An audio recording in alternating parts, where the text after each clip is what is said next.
Hi, everyone. Welcome to Switching Gears. We're so excited to have you join us today. Hello, everybody. Hi. Hi. Let's talk about the lineup. Oh my gosh, we got a great lineup ahead of us. We're also in an iconic restaurant, Gene Georgetti's. So this is exciting. So much history here. The mantle behind you, this mural behind me. I can't wait to dig in deeper and discuss that. Absolutely. So let's talk a little bit about Chicago right now. It's opening up, Maggie. I know, so exciting. And we've got Mother's Day coming up and the city opening up. Today is Earth Day. There's so much going on. Absolutely. Riverwalk is opening up. Navy Pier has opened up. The big wheels going. A couple of other things, but Earth Day is exciting. And Mother's Day is coming up. And I told you, we have some wisdom from your mom that we're going to incorporate in our show today. I don't know if wisdom is considered. I take criticism. Constructive criticism. Constructive. Yes, my mother instructed me that our last show and stuff was a little lengthy for her. We were rambling a little too much, and Mom wants us to tighten it up, and we'll work on that. We'll absolutely work on that. I thought it was, she doesn't say much, but when she says it, it's in a big way. Absolutely. We'll dedicate this show to her. Yeah, absolutely. Absolutely. This is her Mother's Day gift. Hopefully we can do a little bit better than that for your mom. Well, that's it. That's it. I'm still reeling from what she said. Oh my gosh. What would we do without our moms and their absolute wisdom and advice? Absolutely. Who else is going to tell us that we need to button it up and keep it short? Yeah, right. Exactly. Yeah. Exactly. So it's exciting. We've got a couple of great guests today. I know. I'm really excited to chat about Amanda Puck, obviously well-known Chicagoan. She's, can't wait to chat with her more about all of her incredible work. Such a lovely person. And I'm excited to chat with Brad Thor, who's an incredible writer, and talk about his upcoming book. And we just have so much to get into today.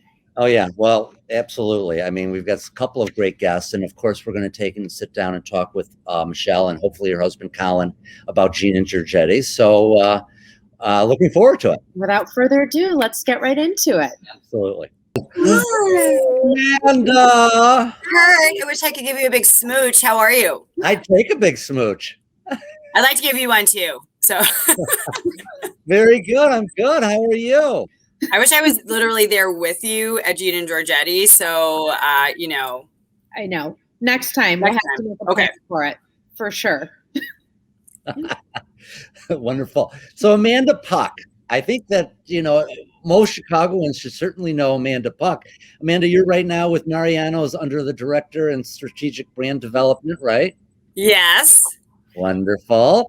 And we'll get into that a little bit, but I know, original host of Chicago's Check Please.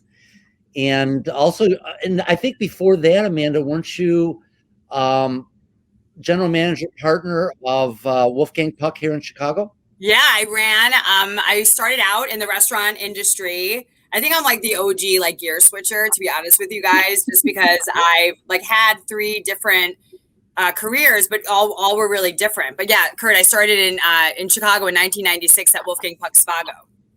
Wow. Yeah. And then Check Please. Right after that. So, I mean, I think it's funny that every sort of job I've had, I didn't have any experience in it before I started. So, I mean, except for restaurants, because that was what I really wanted to do. And food is my passion. But the Check Please thing happened and they needed a host. And I guess they had interviewed 20 or so people. They were interviewing people from Second City and a bunch of other, different local personalities. But I had done a lot of local news. So our PR firm recommended me to do it. And I did that for 2 years. And not to brag, but I did win 2 Emmys for that. So I have only one of them. Amazing. Wow. Yeah, I have other awards here, but I don't have that one. Feel free to share. I mean, sure. I'm just teasing. Well, I do have. We actually were lucky that the Illinois Restaurant Association gave us Company of the Year this past year for all the work we did helping restaurants during the pandemic and raising money for their restaurant relief fund. So this is, a bittersweet one because it's, because we helped our friends in the business during COVID, but we're happy to have been there. So are you comfortable telling us a little bit about how you guys did that? How we work. Yeah. So we, we're big supporters of Chicago Gourmet. And we work very closely with everyone who is part of, that group, the Illinois Restaurant Association. And, when the pandemic hit, and obviously all of our friends and colleagues, Gene Georgetti included, obviously restaurants were hit, one of the hardest industries hit by the pandemic. So we really wanted to jump in and what could we do? So we helped out with Chicago Gourmet. We gave the chefs some stipends to do their events, but we contributed. We actually created a cookbook. I have all this here. I'm so glad I moved locations. I have everything right here.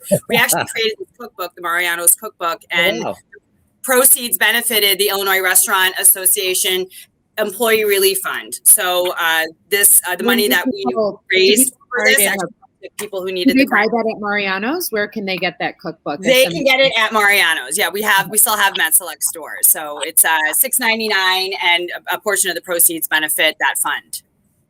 That's really good. Which is great. Yeah. And there's really good recipes in there.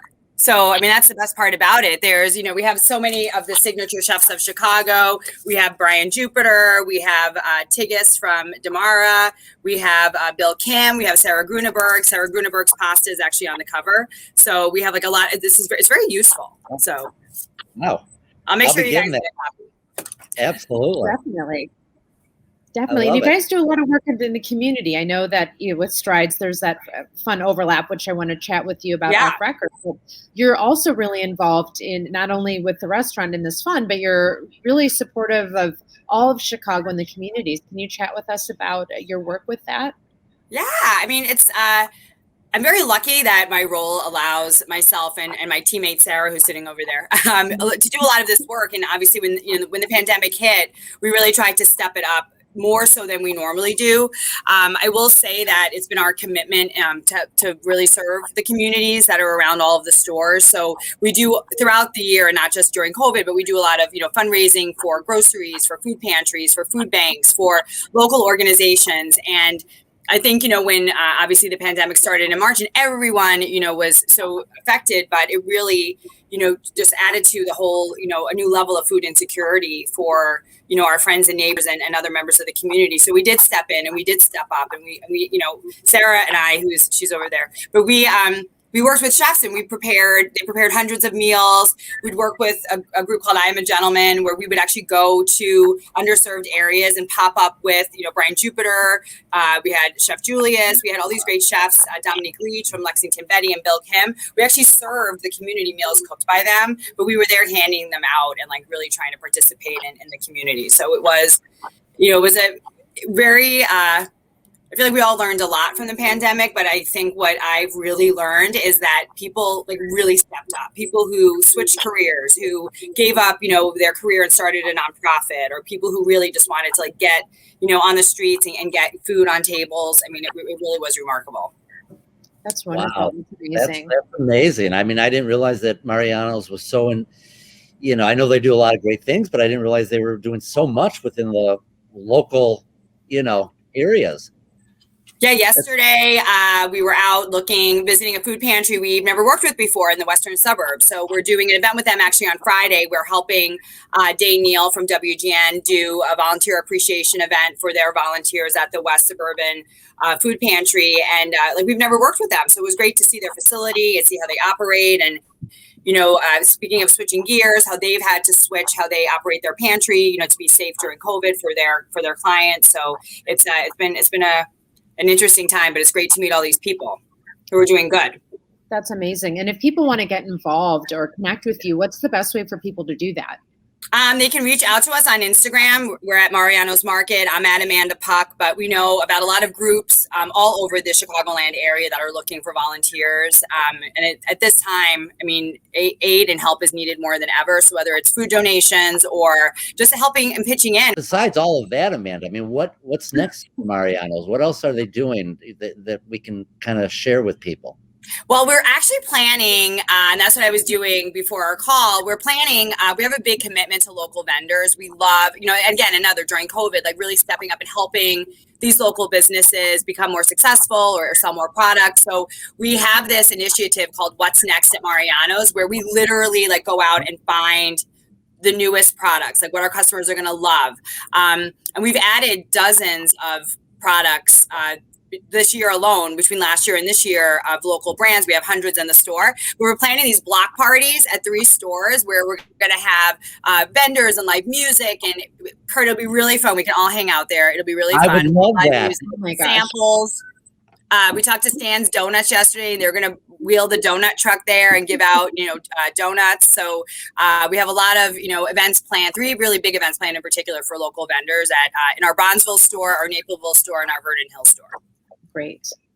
That's awesome. You touched on something, and I read this. Tell me a little bit. What's this live music thing? Dancing in the aisles? What is it? It went viral. So honestly, I was so surprised to see that happen. I was so excited. So we have bars at Mariano's, and they're very fun if you haven't been there. I actually took a friend of mine, a fellow foodie, Belinda Chang, to get a glass of wine one day. We had Chandon Rosé for $5 a glass, and as you both know, that's like unheard of anywhere. But we have these great drink specials, great drinks, and live music from all over the city. So we feature, I think we have 20-something stores, and on Fridays from 4 to 8, there's live music, and customers love it.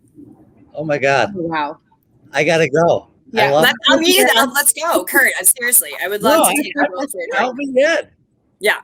We'll do it Friday night. I mean, it's fun. And we have one store at Lake Shore East, which has a really cool outdoor patio. And they'll be having this event outside once the weather cooperates, in case, we don't want, it might snow tomorrow. You never know. But every Friday we have these like fun events and all these great performers that are like Emmy Award winning, they're really, Grammy Award winning, I meant. Really great like singers and everything. So we'll have to go.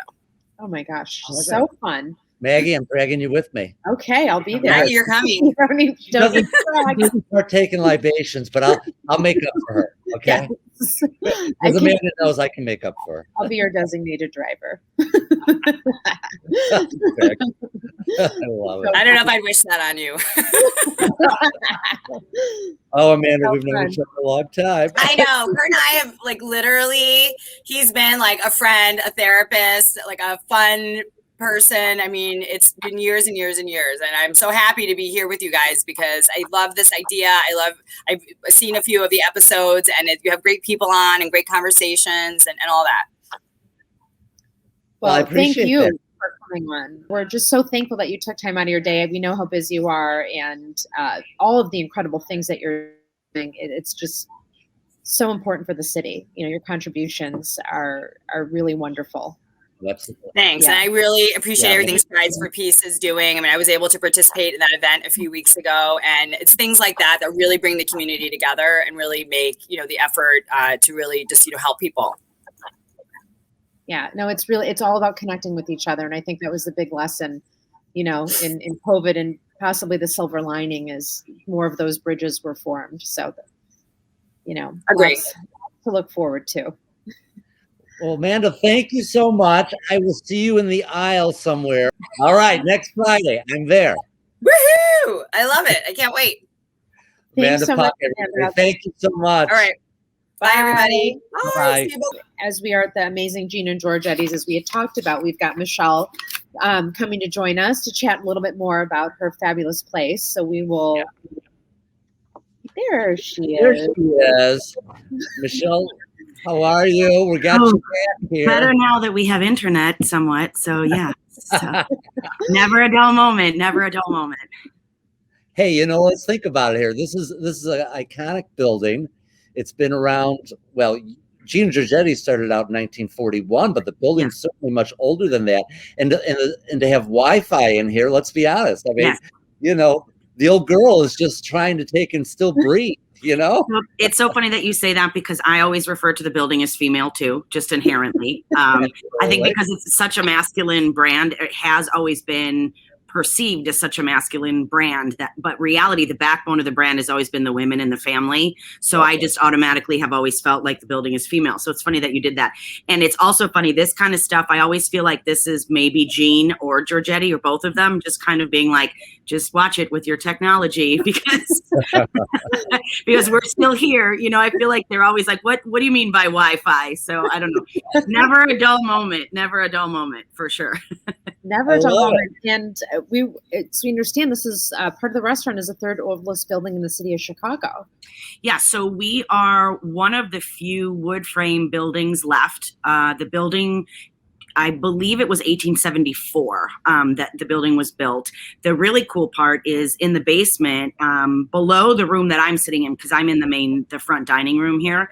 Yeah. Below the front door that everyone walks in, you can still see an original beam of the wood frame, which is equal parts a little bit kind of freak you out and equal parts, wow, that's amazing, because all of the wood that was used to create the building is scrap wood found after the Chicago fire. So the building is literally made of Chicago history, which is very cool. That is really, speaking of technology, right? Kurt's lights went out. Honestly, Gene Georgetti I'm telling you, they play. Yes. See, I don't know if your listeners are the kinds of people that believe in the fact that our loved ones never leave. But I'm telling you, the two of them are still in this building. It's because anytime we try to do something different, they're like, no.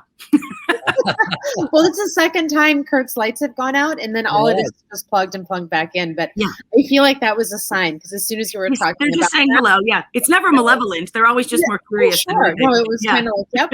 That was affirmation of, in my mind, what you were saying. But this is a really cool mural. Can you tell me a little bit about what's behind me? Sure. So Gene and Georgetti were business partners and friends. They opened the restaurant together in 1941. Georgetti, whose real name was actually Alfredo, passed away in 1969. So the two of them ran the restaurant together until 1969. They had a gentleman's agreement that whomever outlived the other would essentially buy out the other family. So that happened in 1969. And Gene ran the restaurant until his death in 1989. When he passed away, my father, Tony, and my mother, Marion, decided to purchase the restaurant from my grandmother, Ida, who was Gene's wife. And at that time, when my parents came into the restaurant as, part of the second generation that had been here, one of the things my father did was actually create an expanded version of the restaurant, which is the room you're sitting in. Mm-hmm. And that mural was my father's dedication to my grandfather, his father-in-law. Mm-hmm. And it's actually the street as my father remembers it, because the really interesting part of the story is that my dad grew up in tenement housing right next door where the high-rise rental is. And you can see on the mural, if you look, a little boy standing at the door, and there's a man in an apron kind of pointing at him, sort of insinuating that he leave. My dad used to stand at the door and open the door for customers, hoping to get a few coins for tips, like in the 50s. And his future father-in-law used to send him away. Yep. So that's what you're actually seeing there. If you go on the roof of the building, you'll see two mourning doves. It kind of actually connects perfectly, because I was talking about how I feel like Gene and Georgetti are always in the building. My grandparents are always kind of around as well. They're always, I always have mourning doves everywhere I go. So the room that you're in, Kurt, is actually, as I was explaining earlier, that room is the newest, I would say. We don't use the word new here. It's kind of like a four-letter word for us, but it is one of the newer rooms, mainly because when we had our fire in October of 2019, that was where the fire went from the kitchen up into the second floor. That's right behind you, used to be a fireplace. So when we decided to restore that room, I said no more fires ever. So I removed the fireplace, but I still wanted that feel in that room, since that room is such a library kind of feel to it. So beautiful room. Yeah. Thank you. We actually found that mantelpiece on Etsy. It's from the Burnham Mansion down in Southern Illinois that was built in the late 30s, early 40s. So the timing was right in terms of, when we opened and the age of that mantle. So I felt like it was the right move. When we were rebuilding for the fire, in our minds, we used restore instead of rebuild. And even the contractor that we worked with was named Restore. So it was very kismet how that all came to be. And we used that mantle instead of bringing in something new, because for us, history is such a huge part of who we are. So that's the story behind that. Yeah. So that mantle was actually part of the Burnham Mansion. Oh my gosh. So neat. So neat. And then, when Colin was telling us about this little hidden room off to the side here, which was exciting, Maggie. I mean, there's history there. Mm-hmm. Well, the craziest part of that room is so that room is actually created by drywall on one side. So that's not an original room within the restaurant. When we restored that room about probably, I would say 10 or so years ago, because the restaurant's in a constant evolving state of restoration because it is such an old building. And now there are sort of two versions of Gene Georgetti. There's the expanded side that my father did, the original wood frame side. So you're always kind of mindful the building sinks and has a lot of personality. So you're always in a constant state of restoration. Long story short, one of the coolest parts of that room that you're referring to is when we did that drywall, we had to knock down the old drywall. Okay. When we knocked down the old drywall, a Civil War era rifle came out from between the walls. Oh, no, wow. you tell me that one. I have no idea. So yeah. So I'm always like, when people say like, "Oh, I wish your walls could talk," I'm like, I don't know.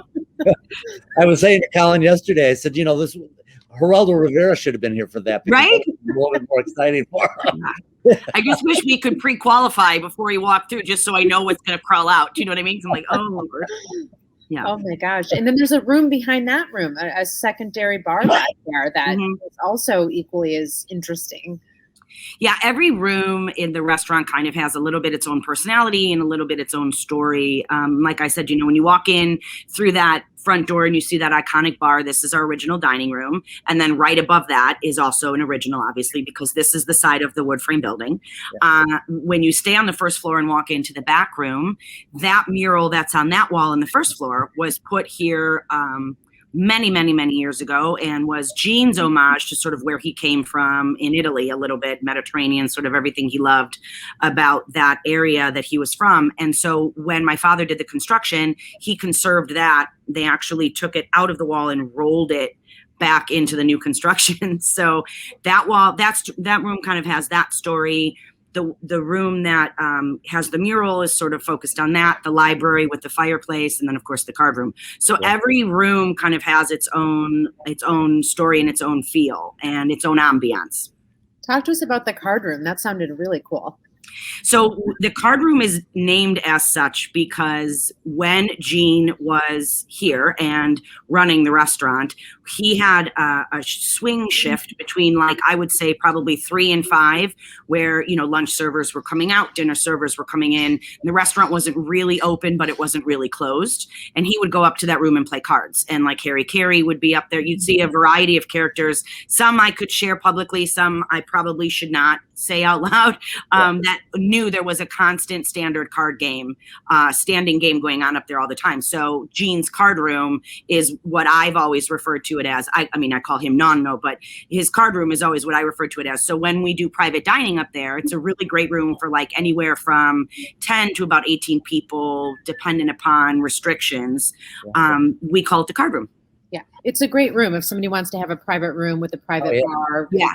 Great views of the city. Yeah. It's really, I didn't know that room was back there, and we came up there. It's like you're discovering different rooms as you're touring. Yeah, and the history of my family is sort of what you see on those walls too, which is also why that room is so important to me. And I tried to, what we picked in there was sort of because that's so much Gene's room, it was sort of what I thought he would have what resonated most with him, like through his eyes. So you'll see like favorite memories I know that were important to him. Like there's a photo of when he and my dad went fishing in the Arctic Circle, which isn't necessarily restaurant related, but I know that was a favorite memory of his. So that's a little bit a nod to Gene's memories in there.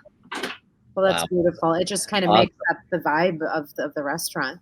Yeah. Well, Michelle, quickly, how'd the restaurant adapt with COVID? I know you did a little window, for street service, and what else have you guys done? I feel, Kurt, like the question is, what haven't we done? for us, because we were coming into COVID with the fire, we were still closed from October of 19 all the way through to when we opened for delivery and takeout last March 24th. So we never had a grand reopening after the fire. And we had never done takeout or delivery. So we had to learn how to do that. What we have done is be in a constant state of learning. There's been a ton of silver linings with that, because we did have our coffee window, which will reopen in the spring. For now, people can order at the bar. We perfected carry out with a delivery website, which is G&G to go, courtesy of my husband. Cocktails to go. We have grocery. We have steak boxes, with both of which now ship nationally. I mean, we really leaned into what can we do? How do we create a digital storefront? And how do we keep fighting? So it got a little gritty at times, and we got down in it, but I'm really proud of what we've done. And I'm really proud of the team, because they never, there was never a day where like, you want to do what? It was like, no, let's do it. So they really were, they have huge hearts and are very tenacious. So. And talking about your team, we were learning yesterday that you've had people here for 40 years. Yeah. I mean, that's really special. It's really special for me personally to know that there are still members of the team here who knew and worked with Gene. They knew him personally. Specifically, we have two brothers that are that have been with us. They're servers, Juan and JJ. They're equally as famous as the Gene and Georgetti.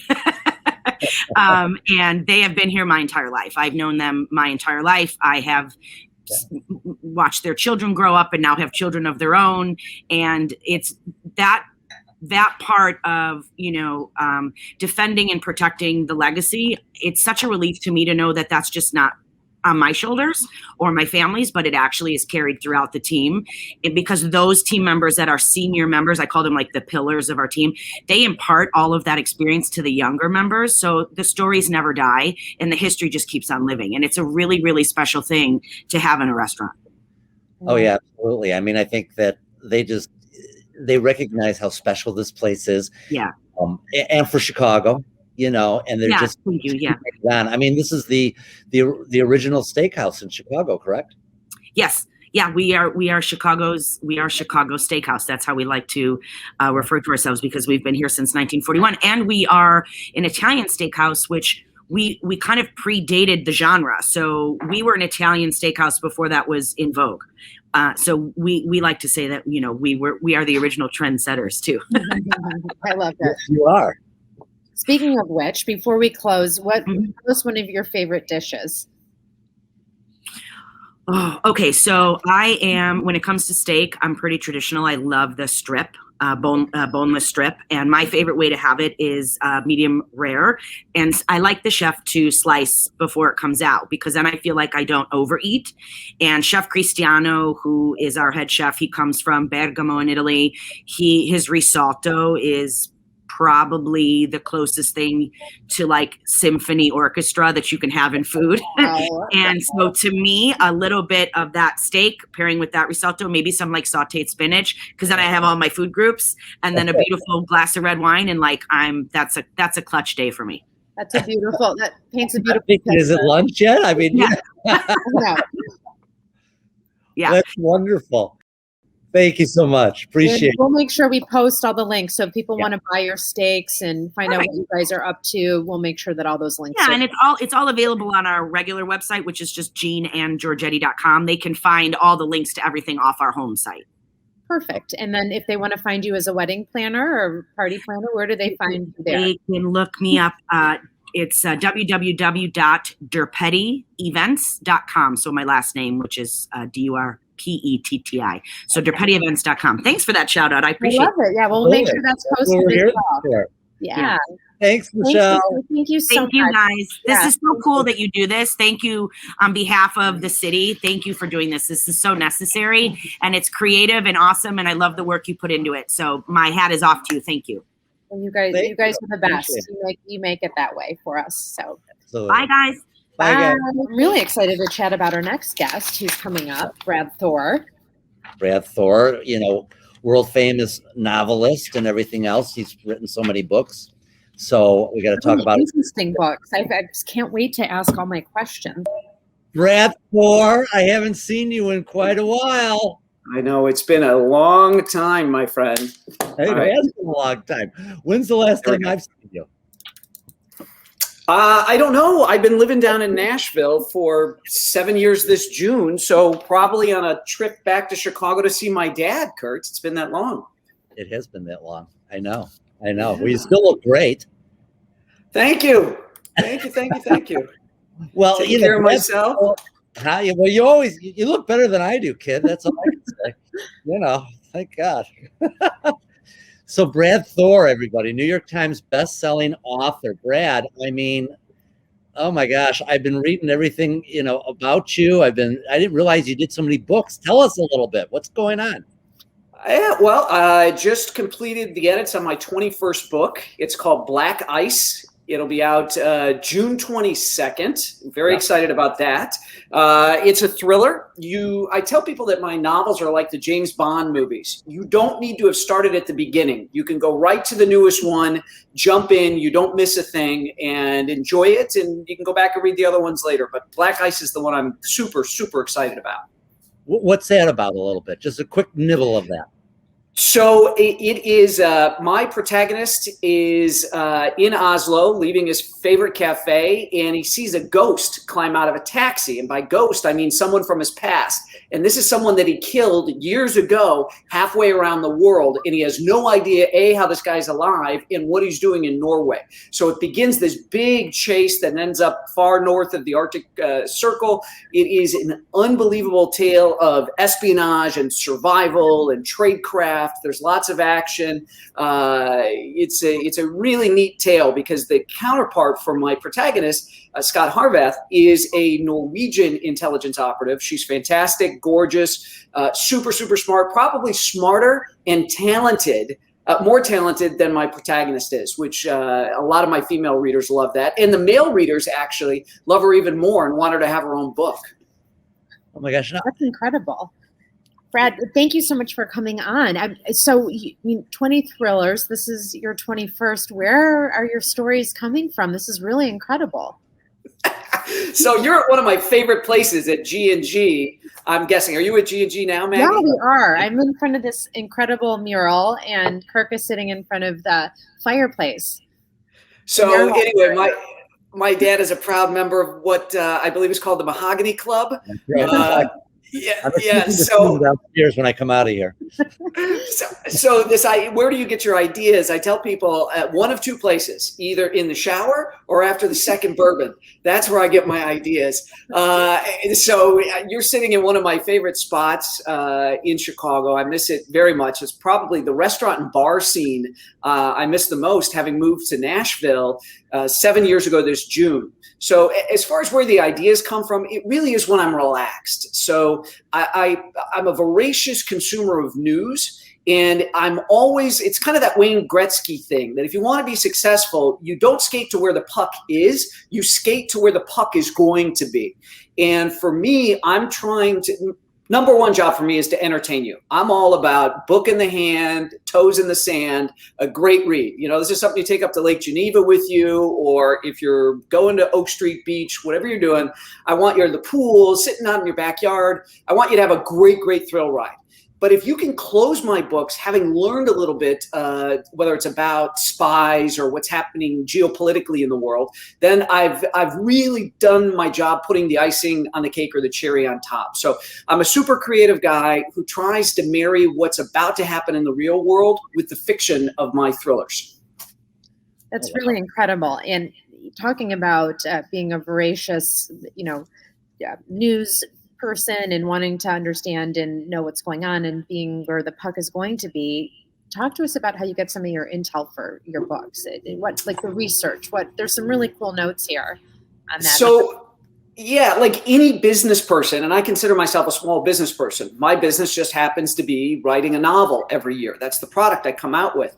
So it comes down to having a really good professional network. So I have a lot of men and women who are in the intelligence community, the law enforcement community, the military, particularly the special operations community. And these are people that I can go to and bounce ideas off of. My favorite question to ask them is, what's keeping you up at night? What are you most afraid of? I did a book a few summers ago called Use of Force, and I opened it up with a very, very clever attack at the Burning Man festival out in Nevada, the Black Rock Desert. And it was so on the money that the United States government, immediately after publication of the book, decided to do a review of Burning Man, particularly the security procedures out there, because they felt, okay, Thor really nailed something. The density of Burning Man, when it happens, it's more dense than the city of London. So per square foot, per square mile of the people packed in there. So the federal government looks at my books and takes them pretty seriously. So I draw on all these different sources with that big question, what keeps you up at night? And then I also like to look at something and say, what if? What if we didn't really win the Cold War? We just thought we did. And the Soviets were playing dead so that they could get all this economic aid and all this stuff. That was my third book, State of the Union. So it's, kind of like I suppose when you have a job that you love and you're very passionate about, it is part play, right? You have fun doing it. It's hard. You'd think after writing 21 novels it'd get easier. It doesn't. But it's a blast. I love what I do, and I'm very thankful for my employers who are the readers. I always tell people I love my family at Simon & Schuster, but I work for the readers. So I read all those wonderful Amazon reviews, talk to people at book signing events. What do you want to see more of? What would you like me to touch upon in future novels? Because that's that suggestion box. Where I get the feedback, because when you leave a review on Amazon or Goodreads or Barnes & Noble, you're giving me my annual job performance. That's what that is. And I want 5 stars every year. I love it. And Brad, I was looking at some of the notes here. Member of the Department of Homeland Security's and Analytic Red Cell Unit. Yeah. Yeah. So the analytic red cell unit is what I think it's one of the most aggressive and forward-thinking programs the federal government has ever stood up. And in the wake of 9/11, before there was ever a 9/11 commission, the government realized that the attacks were successful because of a failure of imagination on our part, on the government's part. So the government decided to bring in creative thinkers from outside DC to help them brainstorm potential terrorist targets at home and abroad and what attacks might look like. So they invited me, they invited Michael Bay, who directed all the Transformers movies, did a great one in Chicago, as a matter of fact, and other artists from different areas, different creative people. It was very, very smart of them because the tendency is you get kind of siloed in the government. And one of the greatest complaints throughout history is that nations prepare to fight the last war, not the next war. So by bringing in people who don't think like Beltway, DC government people, they were able to expand the realm of possible attacks and targets. Wow. And then I'm reading you shadowed some Black Ops teams in Afghanistan. I mean, yeah, that was a cool thing. You know what? It was really interesting. It was obviously very tense, very scary. Yeah. The people who invited me to go with them said they were fans of the books in that industry and said, how would you like to see what your main character actually does? How would you like to see it in real life? Within limits, right? I mean, I'm not going on certain operations and things like that. There was a limit to what they would do with me. But it was pretty neat. I flew from New York to Dubai, and then we got to Dubai. They told me to bring a bathing suit and to buy the highest sunscreen I could find. And I said, why? And they said the quickest way to reset your body clock is we all spend a day outside in the sun, and that'll flip it a lot faster because we don't want you nodding off and tired and not able to react or take instructions properly when we get into Afghanistan. So we spent about a day and a half in Dubai, and then flew on this old Russian transport aircraft from Dubai to Kabul. And I said, how do we know if we're in first class? And they said, well, because it's blue duct tape on the armrests instead of the Alabama chrome, the silver back in coach. Wow. How long did you get to stay there? Were you there for a couple weeks? Period? Wow. Just a couple of weeks, and it was fascinating. And what was interesting, best fried chicken I ever had was in Jalalabad, which is kind of interesting. It was awesome fried chicken. It was interesting to learn the difference, similar to what you see, unfortunately, in Chicago, but I saw a lot of in Los Angeles when I was in college, is that some people are in the Taliban because it's their only way of survival, the same way some people end up in a gang because it's the only way to survive in their neighborhood. So I learned the difference between capital T Taliban and lowercase t Taliban. And what was really cool is that next to being a doctor, one of the most revered professions in Afghanistan is to be an author. So when I was introduced to people throughout Afghanistan as an author, it was a really, really big deal. And so that was a lot of fun. I grew a beard. That was important. Grow a beard. And then they took my sunglasses from me when we arrived in Afghanistan.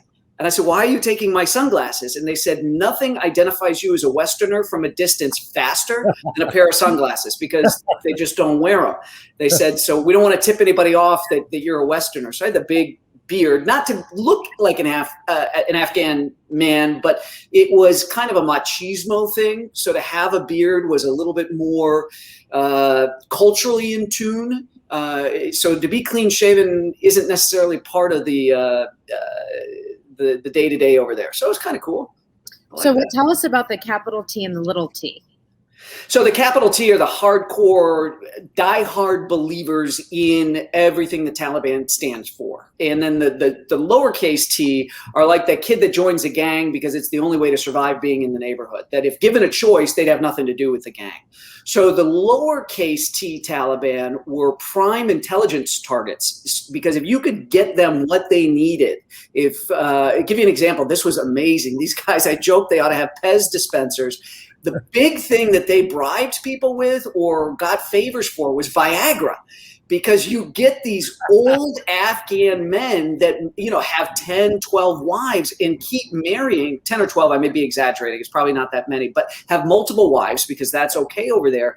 And they end up marrying younger and younger women. And they have issues that many men encounter. And so the little blue pill was as good as handing out money, sometimes even better in certain circumstances. Wow. So I was joking that they should have the Pez dispenser to hand out all the Viagra they were giving around all over the country. Who would have known? I've got a real fortune in my drawer at home. For me. And then prior to being a novelist, Brad, I was reading that you were a producer. Tell us a little bit about Traveling Light. So it's interesting. The Marine Corps was my dad's ticket out of Roseland, the south side of Chicago, down in the hundreds. Oh, I said the magic word, Marine Corps Roseland, and they turned out the lights. I know. We'll get Hanover real quick. Anyway, my dad saw the world with the Marines. My mom, who had grown up in Park Forest, saw the world as a flight attendant with TWA. And I'd always had the travel bug, and I got it from both of them. So when I got out of college, I decided to do something no American has ever done. I was going to go to Paris and write a novel. Had never been done by an American before. Nobody had ever thought, go to Paris, write a novel. I was the first one. I'm ahead of the curve like that. And in Paris, I traveled to Greece, and I met all of these, particularly Australians, who were going away for months at a time, traveling the world with a backpack and things like that. And I thought, wow, there should be a TV show for young people who want to travel, because I thought travel made me a better American. Seeing the world, I realized how much I appreciated Chicago and the United States. So I pitched public television. I said, I want to do this travel show. 18 to 34 would be our demographics, our demo group we'd be shooting for. And public television loved it. And we actually ended up getting people well into their 60s and 70s that would watch us every week. And the show did very, very well. But my dream really was to be a novelist. And on my honeymoon, my wife asked me, what would I regret on my deathbed never having done? And I said, writing a novel and getting it published. And we were in between seasons of the show. And she said, you need to start taking 2 hours a day and make that happen. And I wrote the manuscript. And on our honeymoon, I actually met someone from Simon & Schuster when we were in Amsterdam, who'd given me her card and said, if I can ever help you out, let me know. And so when I finished the manuscript, I shared it with her. She loved it and got it to the top editor at Simon & Schuster. It was terrific. Wow. Wow, that's so serendipitous. That's incredible. Absolutely. Well, Brad, we want to thank you so much for joining us. I mean, we could probably spend hours with you because you're such an interesting guy. I mean, Maggie, this is the first time I had a chance to actually get a little bit more into Brad Thor, and usually it's just listening to him over a little bourbon or something. You know? Not the same kind of venue, but we appreciate it. We want to make sure that everyone, your book's coming out on the 22nd of June, Black Ice. Yeah, you pre-order it now. There's a limited number of signed copies. We've got a link at my website, bradthor.com. Father's Day is coming up, Mother's Day. They make terrific gifts. So I know that I'd like to get a copy, and I knew Maggie for sure. Absolutely, definitely. So excited. We'll make sure that happens. Congratulations on all of your incredible success, Brad, and we're excited for your next book. Thank you so much for joining us today. Thanks for having me. Thank you so much. You're welcome.